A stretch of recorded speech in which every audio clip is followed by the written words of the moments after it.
अस्सलाम वालेकुम dear students, welcome है आपका मेरे इस चैनल में। तो आपका कीमती वक्त ज़ाया किए बगैर मैं यहाँ पर आज का टॉपिक शुरू कर रहा हूँ।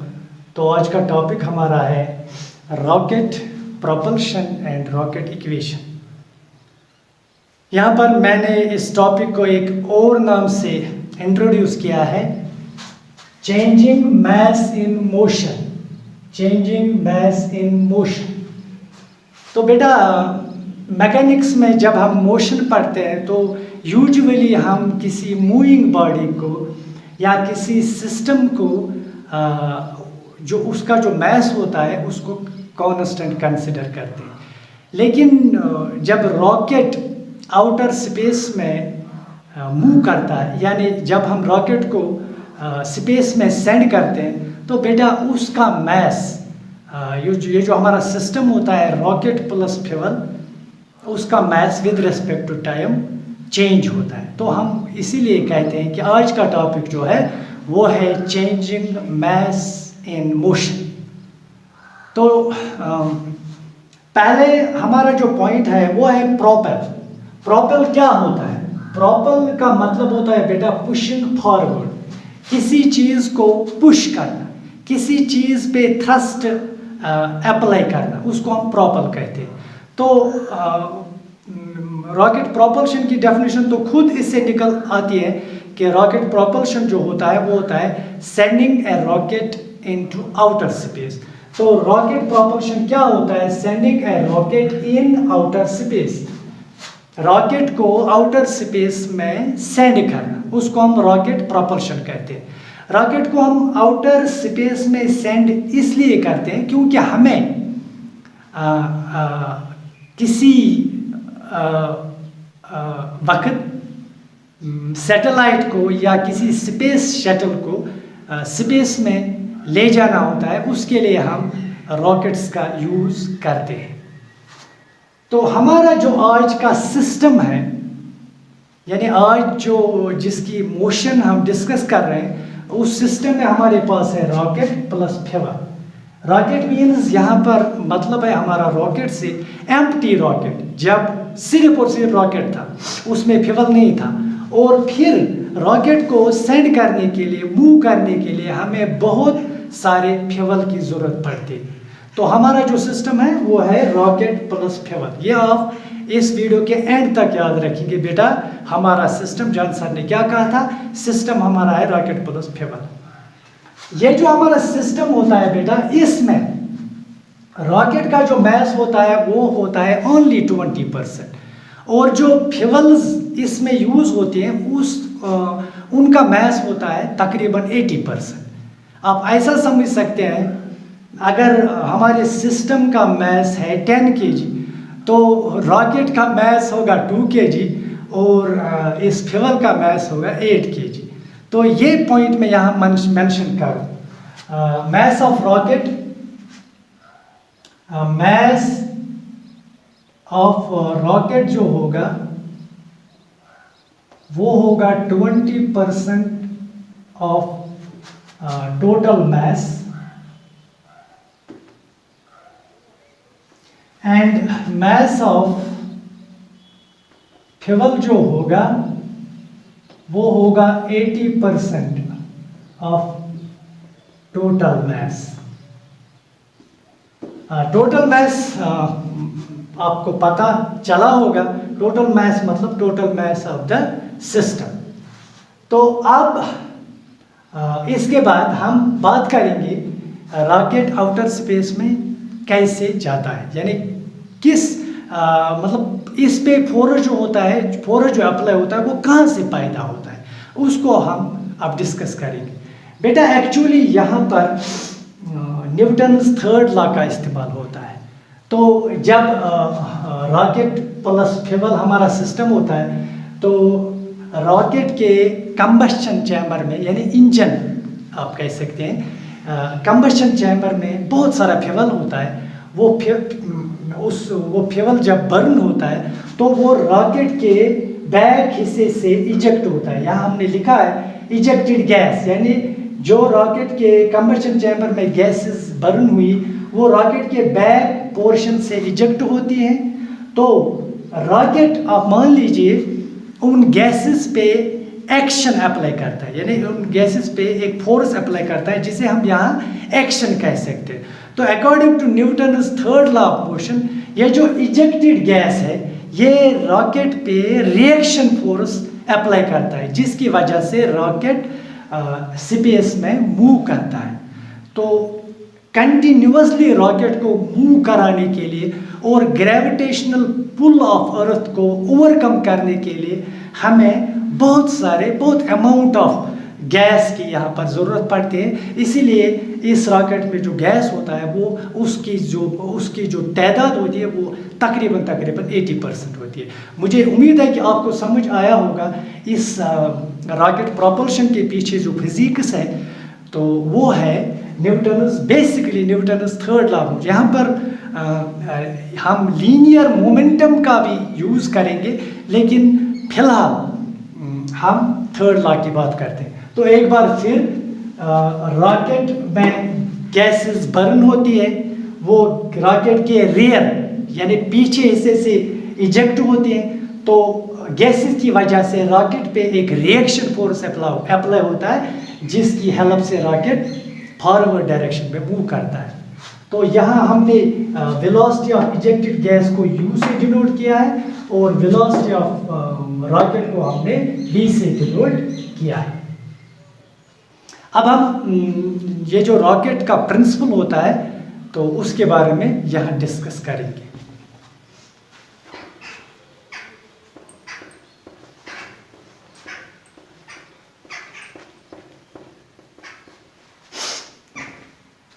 प्रिंसिपल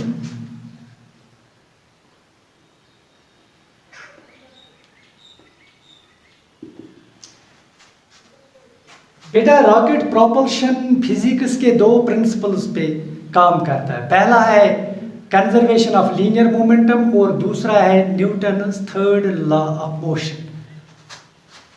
कंजर्वेशन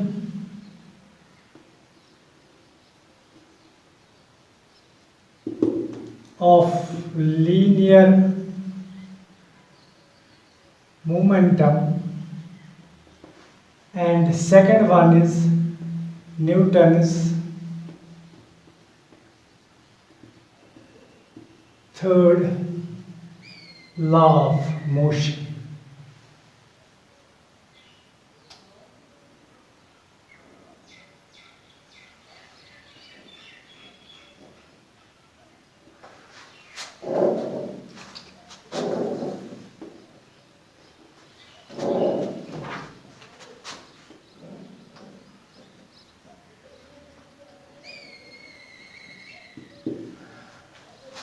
तो बेटा आगे हम अब इसकी डेरिवेशन पे आती है, यानी अब हमारा जो टॉपिक होगा वो रॉकेट इक्वेशन से रिलेटेड होगा।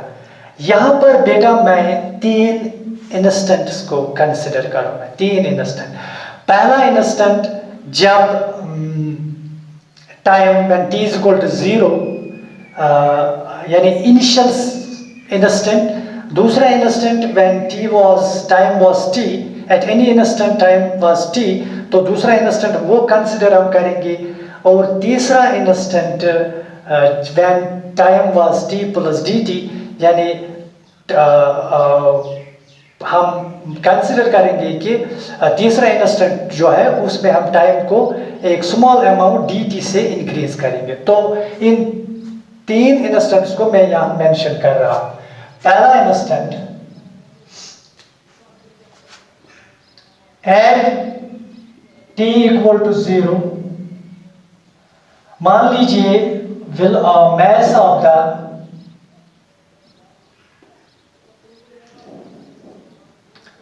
system is m नॉट हम यहां कंसिडर करेंगे उसको, m नॉट हम कहते हैं इसको, and velocity of the rocket is equal to v naught। तो पहला instant when time was zero, यानी स्टार्ट जिसे हम कहते हैं इनिशियल स्टेट, तो उस सूरत में जो मास ऑफ द सिस्टम था, यानी mass of rocket plus mass of gases, वो था m0, and mass velocity of the rocket, जिस वेलोसिटी से रॉकेट मूव कर रहा था, वो थी v0। आप यहाँ सोचेंगे कि पहले इंस्टेंट में वेलोसिटी ऑफ रॉकेट क्यों रखी सर ने, जीरो क्यों नहीं, तो उसको हम as a special case consider कर सकते हैं। इन द एंड हम जीरो भी रख सकते हैं इनिशियल वेलोसिटी, तो यहाँ एज ए जनरल केस मैंने v0 रॉकेट की इनिशियल वेलोसिटी को कंसिडर किया है। तो पहले केस के लिए जो फिगर बनेगी हमारी, सिंपल फिगर में यहाँ बना रहा हूँ, तो ये मान लीजिए रॉकेट है, ये विद वेलोसिटी v0 से मूव कर रहा है, तो रॉकेट का जो मास हमने कंसिडर किया है वो हमने m0 कंसिडर किया है। इस स्टेज पे हम जो इजेक्टेड गैसेस हैं उनको नेग्लेक्ट कर सकते हैं, या वैसे भी initially there were no ejected gases. तो पहला केस, पहला इंस्टेंट हम कह सकते हैं। दूसरा इंस्टेंट, ये तो पहला इंस्टेंट है, दूसरा instant at t equal to at time t, mass of the system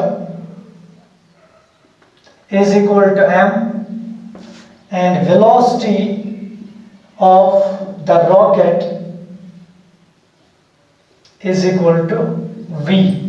तो दूसरा इंस्टेंट जो हमने लिया बेटा, वो लिया जब when time was t, तो उस सूरत में जो सिस्टम का मास था वो m था, and velocity of the rocket जो थी वो v थी। अब तीसरा इंस्टेंट, इन तीन डेरिवेशन को समझने के लिए ये तीन इंस्टेंट आपको जरूरी याद रखने और इनको समझना भी।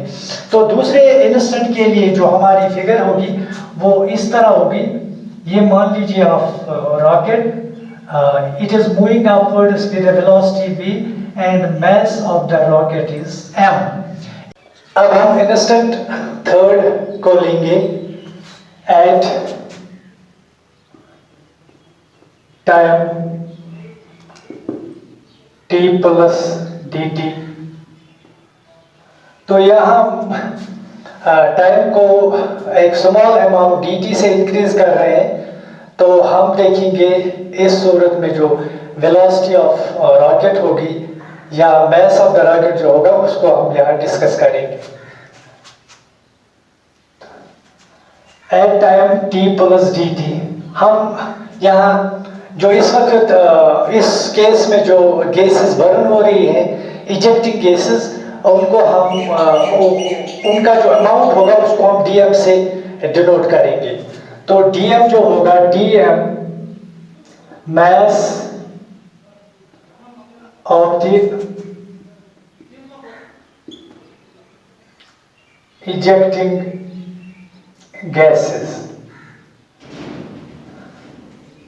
यहाँ पर जो mass of the system होगा, mass of the system वो होगा m माइनस dm, क्योंकि dm mass जो है वो हमारा लूज हो रहा है in the form of ejecting gases. तो जो रॉकेट प्लस जो बची हुई फ्यूल है रॉकेट में, उसकी जो मास होगी वो होगी m माइनस dm। और इस सूरत में जो वेलोसिटी ऑफ द रॉकेट होगी, velocity of the rocket with respect to अर्थ वो होगी v प्लस dv। यहाँ मैंने वेलोसिटी को इंक्रीज किया है, क्योंकि जब गैसेस बर्न होंगी तो उस सूरत में जो रॉकेट की वेलोसिटी है वो इंक्रीज होगी, और मैं आपको दिखाऊंगा कि वो वेलोसिटी कैसे इंक्रीज होगी। तो चलिए पहले इस फिगर को बनाते हैं। This is our rocket going upwards with a velocity v plus dv। mass of the rocket और system आप कह सकते हैं वो होगा m माइनस डी एम, और जो यहाँ पर गैसेस इजेक्ट हो रही हैं उनका जो मास होगा वो डीएम होगा, जैसा हमने पहले ही इसको डीएम कंसिडर किया है। और जो इनकी वेलोसिटी होगी इजेक्टिंग गैसेस की, उसको हम with respect to rocket minus u से डिनोट करेंगे, क्योंकि बेटा अगर रॉकेट अपवर्ड जर्नी कर रहा है तो इजेक्टिंग गैसेस डाउनवर्ड आ रही है, तो उनकी वेलोसिटी जो होगी विद रिस्पेक्ट टू रॉकेट वो नेगेटिव होगी, क्योंकि रॉकेट की डायरेक्शन अपवर्ड से और बर्न आउट गैसेस की डायरेक्शन डाउनवर्ड से, लिहाजा हमने उसको माइनस यू से डिनोट किया है। तो यहाँ एक और बात, इस डिराइवेशन में हम इस जो इजेक्टेड गैसेस की वेलोसिटी है उसको हम कांस्टेंट कंसीडर करेंगे। तो यहाँ मैं लिखूं, इसको हम कांस्टेंट कंसीडर करेंगे। तो यहाँ आपको याद रखना होगा कि जो वेलोसिटी ऑफ द या speed of the ejecting gases है वो कांस्टेंट है। तो बेटा अब मैं दिखाऊंगा आपको ये वेलोसिटी जो रॉकेट की है ये कैसे इंक्रीज होगी विद रिस्पेक्ट टू टाइम।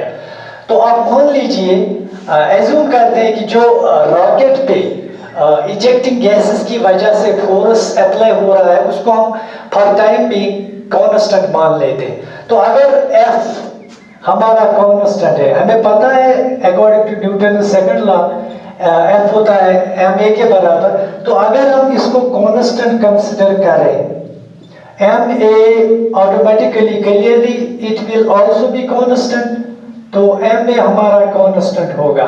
अगर हमने F को कांस्टेंट एज्यूम किया तो ma product of mass and acceleration will also be constant.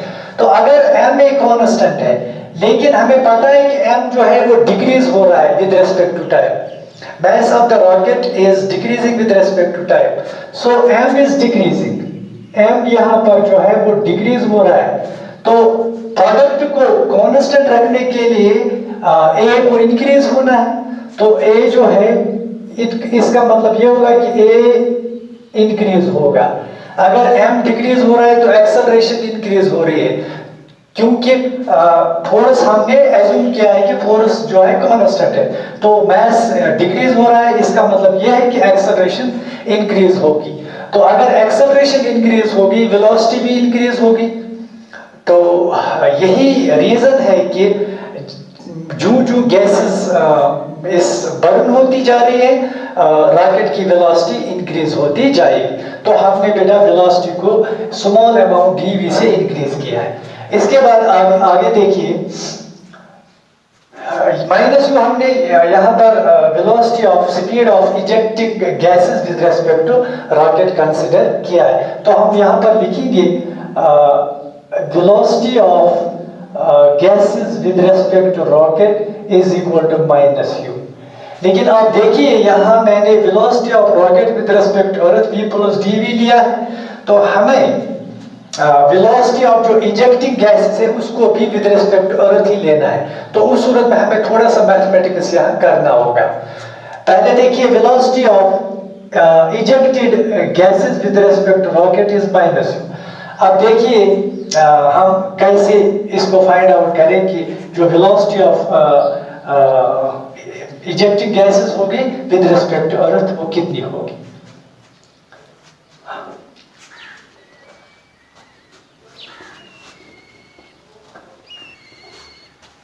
Relative velocity में हमारे पास फॉर्मूला है, velocity of gases with respect to earth हमें फाइंड आउट करना है, तो वो होगा vg minus ve। Relative velocity का फॉर्मूला है because velocity of ab is always equal to velocity of a with respect to b, velocity of a minus velocity of b।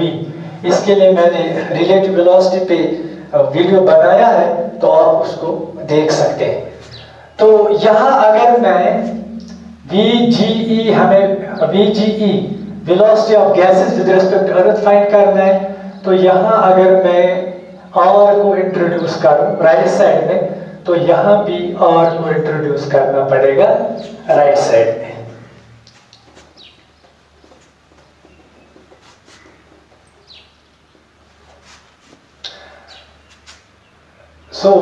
Is equal to VGR, इसकी value हमें पता है, VGR is equal to minus u minus VER, हम लिख सकते हैं minus times VRE। ऐसा इसलिए क्योंकि अगर velocity of A B with respect to B जो होगा वो माइनस टाइम्स होगा velocity of B with respect to A.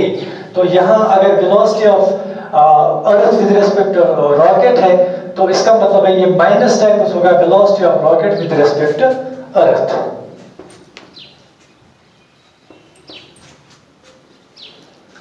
तो VGE is equal to minus U plus VRE, velocity of rocket with respect to earth, इसकी value हमने पहले ही लिखी है।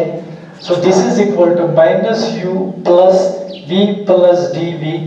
तो बेटा इसकी वैल्यू होगी V plus dV minus U। This will be the velocity of ejecting gases with respect to earth। अक्सर डेरिवेशंस में इसको डायरेक्टली लिखा जाता है, जो velocity of gases with respect to earth होती है, इसके पीछे जो मैथमेटिक्स है तो मैंने आपको यहाँ पर दिखाया, जबकि ये अक्सर लोग जो है वो स्किप करते हैं। तो अब हम law of conservation of linear momentum की हेल्प से जो रॉकेट इक्वेशन हमारा टारगेट है उसको फाइंड आउट करेंगे।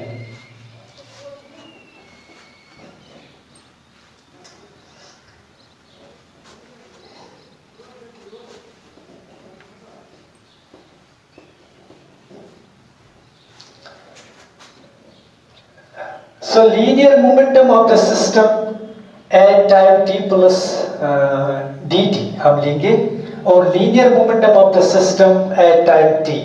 तो according to the law of conservation of linear momentum, ये जो दो इंस्टेंट्स पे सिस्टम का linear momentum होगा ये इक्वल होगा। तो linear momentum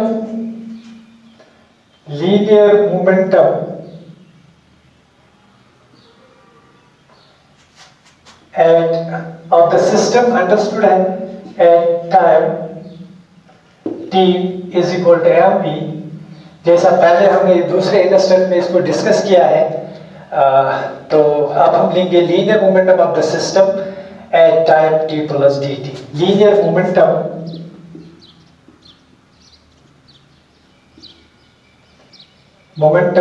of the system eight time t plus dt, तो वो होगा momentum of the rocket plus momentum of the ejecting gases, momentum of the rocket plus momentum of the ejecting gases। So momentum of the rocket m minus dm into velocity of the rocket v plus dv plus, because इस time में आपको पता है time is t plus dt, rocket का जो system का जो mass है वो m माइनस dm है and it's velocity is v plus dv plus अब हम मोमेंटम ऑफ इजेक्टिंग गैसेस लेंगे dm into v plus dv minus u, जो हमने अभी फाइंड आउट किया।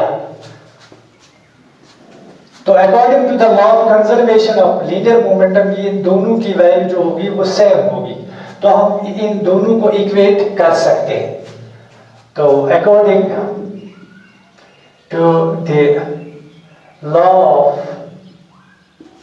कंजर्वेशन ऑफ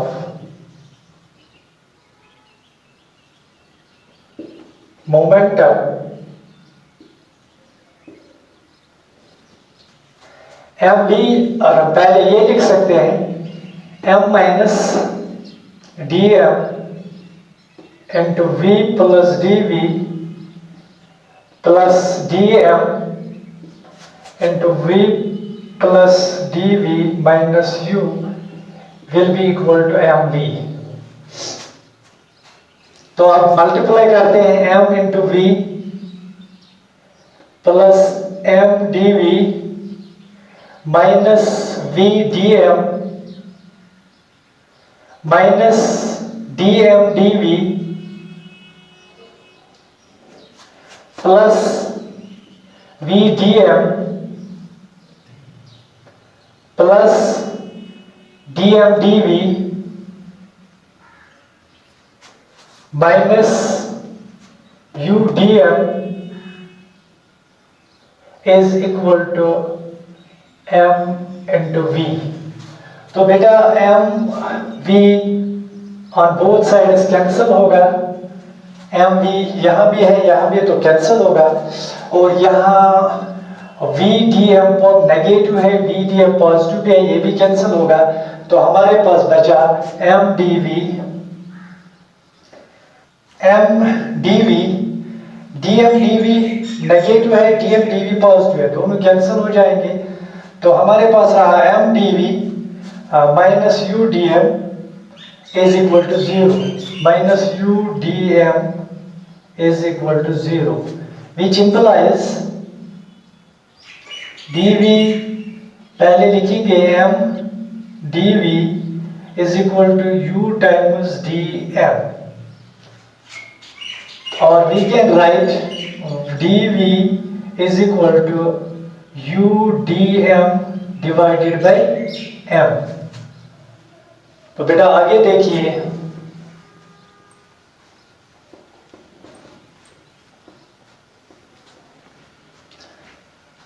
हमारे पास रहा D V equal to U D M divided by M. So अब हमें यहाँ एक एजम्पशन लेनी होगी, ये जो डी एम है ये नेगेटिव है, यानी डीएम जो है ये इजेक्टिंग गैसेस का जो मैस है जो सिस्टम लूज कर रहा है विद रिस्पेक्ट टू टाइम, लिहाजा हम इसको यहाँ आगे डिराइवेशन को बढ़ाने के लिए नेगेटिव कंसिडर करेंगे। हमें पता है D M divided by M जो है इज नेगेटिव, क्योंकि बेटा मैस जो है वो डिक्रीज हो रहा है। तो अगर ये नेगेटिव है, यहां पर मैंने नेगेटिव साइन का यूज किया, तो नेगेटिव इंटू नेगेटिव होता है positive, it means dv will be positive, that means velocity will increase with respect time. तो बेटा इसीलिए और सिर्फ इसीलिए यहां पर मैंने नेगेटिव साइन का यूज किया है।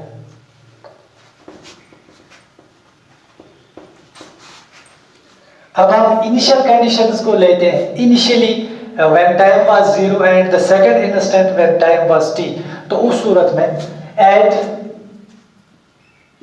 t equal to 0 velocity of the system या वेलोसिटी ऑफ द रॉकेट जो थी वो v नॉट थी, वेलोसिटी ऑफ रॉकेट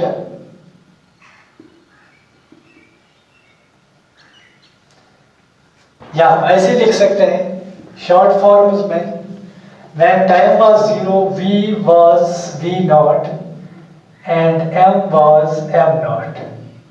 बेटा इसका मतलब है जब पहला इंस्टेंट था तो उस वक्त वेलोसिटी ऑफ द रॉकेट जो थी वो v नॉट थी and mass of the system जो था वो m नॉट था।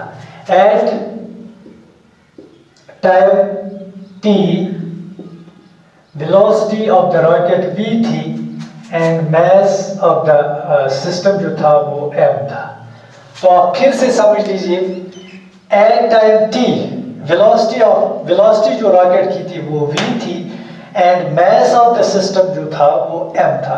तो हम इन लिमिट्स को लेके इस एक्सप्रेशन को इंटीग्रेट करेंगे, तो हमें मिलेगा इंटीग्रेट m नॉट से m तक हम dv को इंटीग्रेट करेंगे, सॉरी यहाँ पर वेलोसिटी के लिमिट्स लेने होंगे v nought to v dv is equal to minus u dm divided by m from m nought to m। तो बेटा मैंने पहले आपसे कहा था कि ये जो स्पीड ऑफ इजेक्टिंग गैसेस है ये हम कंसिडर करेंगे कांस्टेंट, लिहाजा हम इसको इंटीग्रल साइन से बाहर ले सकते हैं। तो यहाँ पर हमारा जो फंक्शन है वो 1 है, हम 1 की इंटीग्रेशन ले रहे हैं, तो आपको पता होगा कि 1 की integration with respect to v जो होती है वो v होती है। यहाँ पर हमारी फंक्शन 1 है। या आप ऐसा समझ सकते हैं कि हमें पता है जब हम मैथमेटिकल टूल्स पढ़ते हैं तो हमें वहाँ सिखाया जाता है कि अगर इंटीग्रल में ओनली dx हो तो उसकी इंटीग्रेशन जो होती है वो x होती है। लिहाजा यहाँ पर dv ओनली इस इंटीग्रल साइन में तो इसकी इंटीग्रेशन v होगी। v between the limits v naught to v is equal to minus u times integral from m naught to m dm divided by m। तो बेटा अब हम लिमिट्स अप्लाई करेंगे। अपर लिमिट, पहले अपर लिमिट लेना होता है फिर लोअर लिमिट, यानी v को पहले v वैल्यू देनी है फिर माइनस टाइम्स v को v नॉट वैल्यू देनी है। तो हमें मिलेगा v minus v nought is equal to minus u। आपको पता है 1/m की इंटीग्रेशन जो होती है वो log m होती है। 1/x की इंटीग्रेशन जो होती है integral of 1/x dx is always equal to log x। तो यहाँ इंटीग्रेशन जो आएगी वो आएगी log m between the limits m nought to m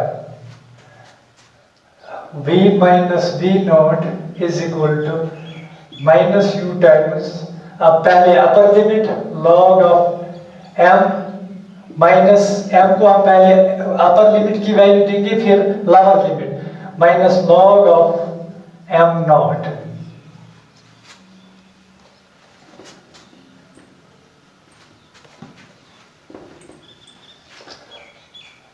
v naught को हम राइट साइड में शिफ्ट करेंगे। So this is v equal to v not plus minus u। यहाँ हम लिखेंगे इसको minus times log of m not minus log of m, क्योंकि हमें पता है a minus B is always equal to minus times b minus A. वही concept मैंने यूज यहाँ पर किया। log of m minus log of m nought is equal to minus times log of m not minus log of m। Minus and minus is plus, so v is equal to v not plus u times, आपको पता है log m minus log n की वैल्यू होती है log m divided by n। So यहाँ आएगा log of m nought divided by m। So this is the rocket equation which we were searching for. So बेटा ये है रॉकेट इक्वेशन जिसकी हमें ज़रूरत थी। तो अब हम एक स्पेशल केस यहाँ पर लेंगे। जैसा मैंने पहले आपको बताया कि रॉकेट की इनिशियल वेलोसिटी जो एक्चुअली होगी पहले इंस्टेंट पे वो ज़ीरो होगी। तो हम यहाँ v नॉट को अब ज़ीरो के बराबर लेंगे। So as a special case, if the initial velocity of the rocket is 0, if v naught is equal to 0, initial velocity of rocket, if v naught equal to 0, then we have v equal to v naught, v naught की value तो 0 लिया हमने, u log of m naught divided by m. So this is another form of rocket equation. So this is general form of rocket equation, and this is the rocket equation in the case the initial velocity of the rocket is 0. तो यहाँ आप एक बात note कर लें कि जो velocity of the rocket होगी वो directly proportional होगी to the speed of ejecting gases, to the speed of ejecting gases, यानी जितनी ज़्यादा स्पीड से गैसेस इजेक्ट होंगी उतनी ज़्यादा वेलोसिटी होगी रॉकेट की।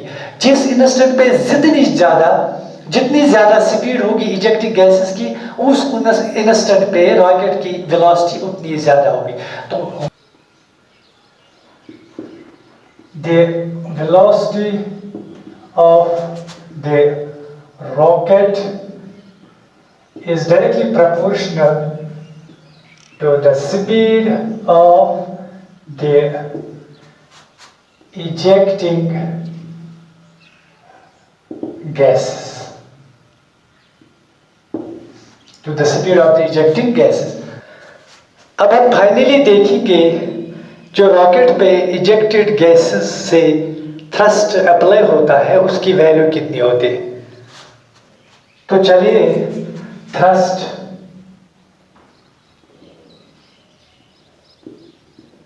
ऑन द रॉकेट,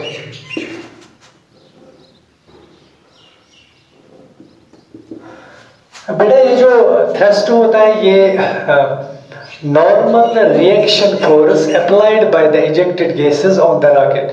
जब गैसेस बर्न होती है तो मैंने पहले ही आपको बताया रॉकेट गैसेस पे एक्शन अप्लाई करता है, तो according to Newton's third law of motion ये जो बर्न आउट गैसेस है ये रॉकेट पे रिएक्शन फोर्स अप्लाई करती है, तो उसको हम यहाँ थ्रस्ट के नाम से जानते हैं। तो इसकी definition normal reaction force applied by the ejected gases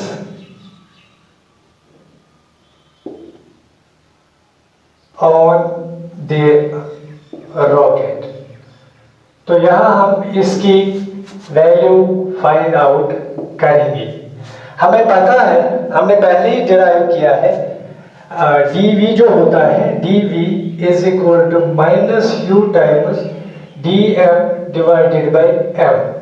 हम m को यहाँ शिफ्ट करेंगे, so we get m dv is equal to minus u dm। अब अगर हम both sides divided by t करें तो हमें मिलेगा m dv divided by dt is equal to minus u dm divided by dt। यहाँ बेटा आप नोट करें ये जो dm डिवाइडेड बाय dt है, dm divided by dt, it is actually rate of burning of fuel with respect to time. So dm by dt is actually dm by dt is equal to rate of burning of fuel। तो बेटा हमें पता है dv by dt acceleration के बराबर होता है, तो आगे हम लिख सकते हैं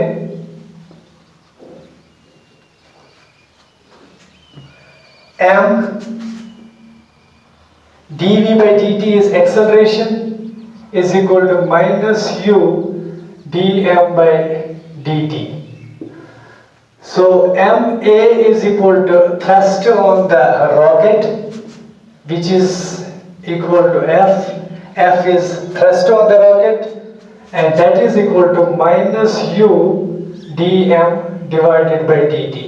So बेटा इस तरह हमने थ्रस्ट की वैल्यू भी फाइंड आउट की। हम यहाँ नोट करें ये जो थ्रस्ट ऑन द रॉकेट है it is directly proportional to the speed of the ejecting gases and also to the rate of burning of fuel.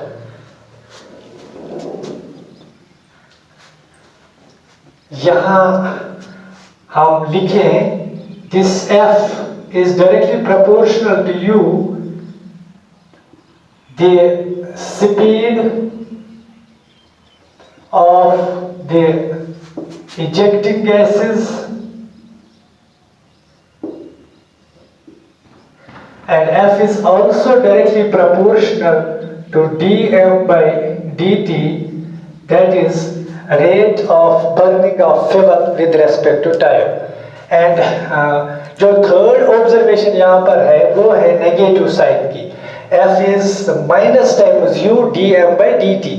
Negative sign यहाँ इंडिकेट करता है ये जो थ्रस्ट होगा इस रॉकेट पे it will always be in the opposite direction of the speed of burning the speed of the ejecting gases. तो बेटा हमारा टॉपिक जो है कंप्लीट हो गया। उम्मीद है कि आपने अच्छी तरह समझा होगा। आगे आपके लिए ऐसे ही अच्छे अच्छे वीडियोस लेके आएंगे। से एक ऑल द बेस्ट।